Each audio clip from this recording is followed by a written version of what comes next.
Misteri pemasangan pagar bambu sepanjang 30 km di lautan itu akhirnya terkuak. Ternyata yang memasangnya adalah dua perusahaan swasta, bukan nelayan dan warga.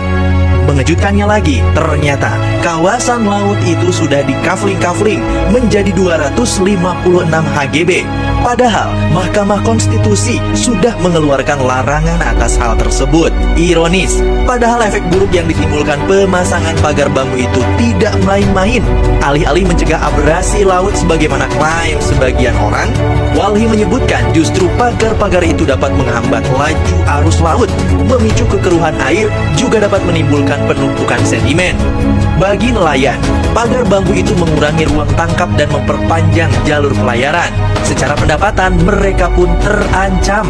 Jelas, ini adalah kezoliman. Kalau diperhatikan, salah satu penyebab konflik lahan, termasuk kawasan perairan di negeri ini adalah ketidakjelasan perlindungan terhadap kepemilikan lahan. Akibatnya, kerap terjadi kasus penyerobotan lahan warga, baik oleh warga lainnya, oleh perusahaan, ataupun oleh negara.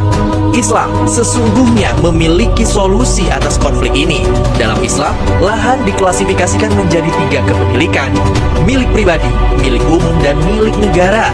Islam pun memberikan perlindungan atas kepemilikan lahan ini. Syariah Islam menetapkan kawasan laut sebagai milik umum, sehingga tidak boleh dikuasai oleh perorangan atau perusahaan swasta. Laut adalah area yang dibutuhkan oleh banyak orang, seperti untuk mencari hasil laut, pelayaran, untuk kapal penumpang, perdagangan, dan banyak lagi. Dengan demikian, laut termasuk ke dalam hadis yang disampaikan oleh Nabi SAW. Al-muslimuna syuraka'u fi salasin, fil ma'i wal kala'i wan nar, wa thamanuhu haramun. Qala Abu Sa'idin ya'nil ma'al jariyah.